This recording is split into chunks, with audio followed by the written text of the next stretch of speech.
Hello everyone, my name is Manik and today I am here to present my project that I have created in my internship with Smart Interns. So this project was about to predict life expectancy rate on the basis of various given parameters. So this project was developed on IBM Cloud Platform. So this is my home screen of IBM Cloud Platform.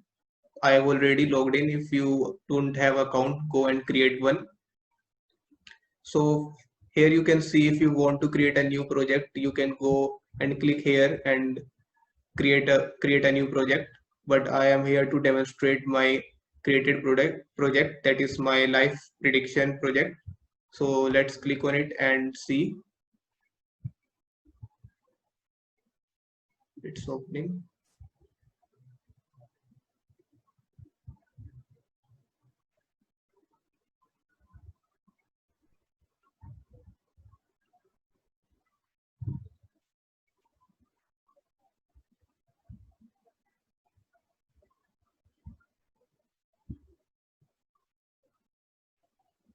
So here are the assets. This is the data set on which the project has been built. You can go and check this data set on Kaggle. So let's start with my Jupyter notebook and let's see the code. So here I have built this project on Watson Studio. Watson Studio is used to create various machine learning projects. So let's start. Here I have imported the libraries. What I have done is I have imported the libraries just before they are needed, so it's understandable. Here I have imported the dataset, and here I have printed the first 5 rows of the dataset.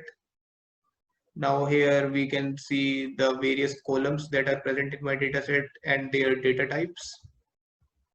Now there may be a possibilities that some of my columns contain null values. We have to remove that before we go and build our machine learning algorithm.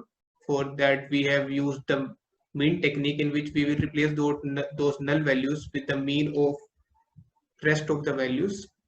So it's done. Now to do the data analysis part, to do the visualization part, we have imported these two libraries. But here we will use only this Seaborn libraries as we are interested in building the heat map. So this is the heat map. You can see the relation between all the independent vectors and the dependent vector.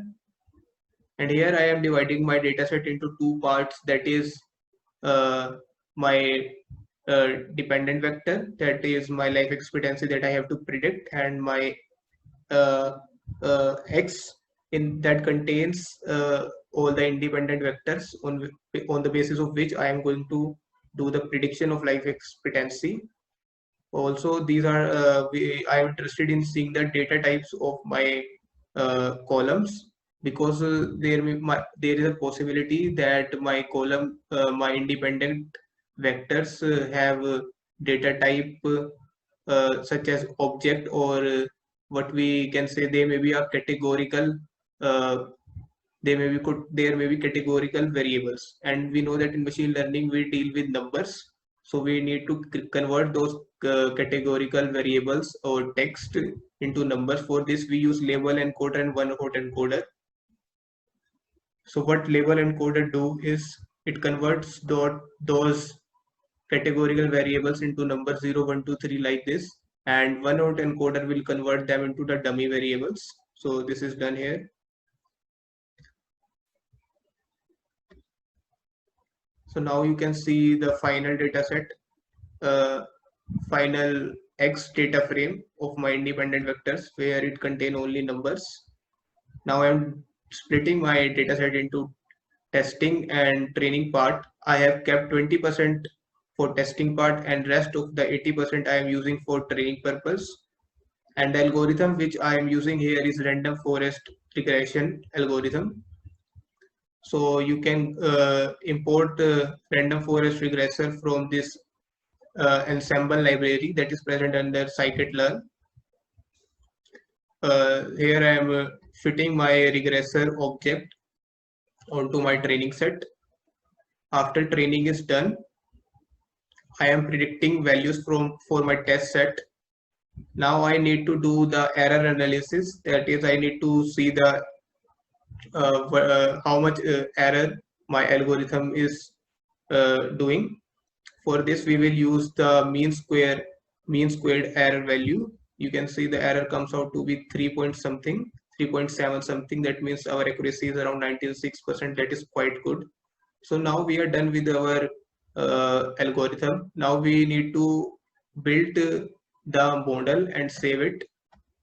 For that, we need this library. These are the WML credentials that you can get. You need to get your API key from the WML credentials that is needed.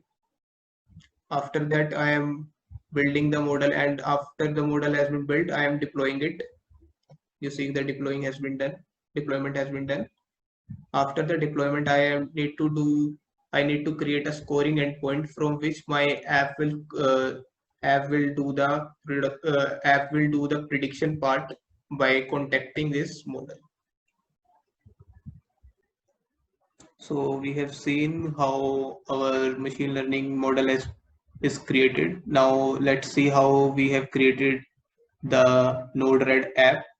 For this, go to your dashboard and here go to the Cloud Foundry apps.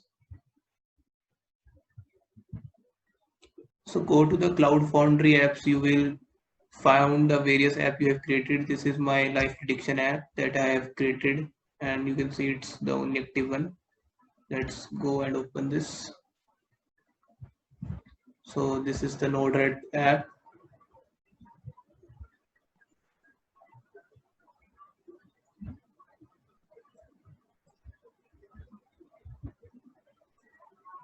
So you can see it's opening.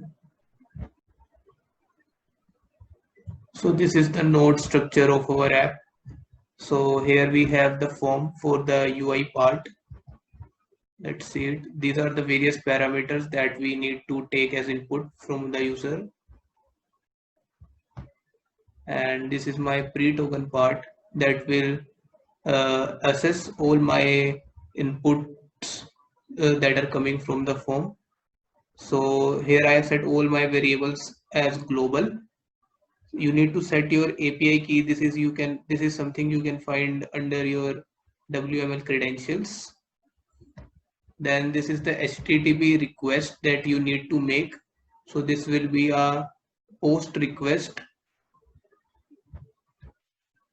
From this you go to the endpoint.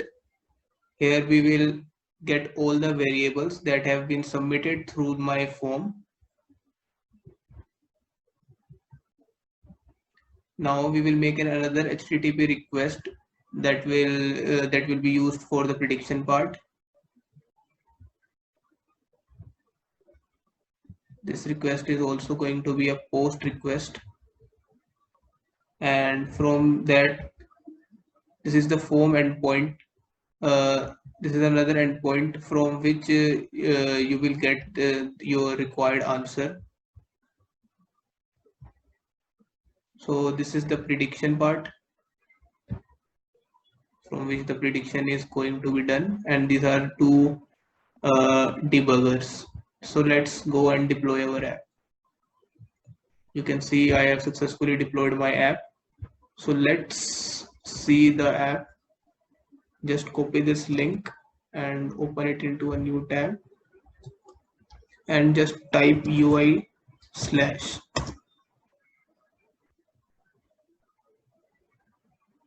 You can see this is my Node-RED app. It's ready. This is how my final project will look like.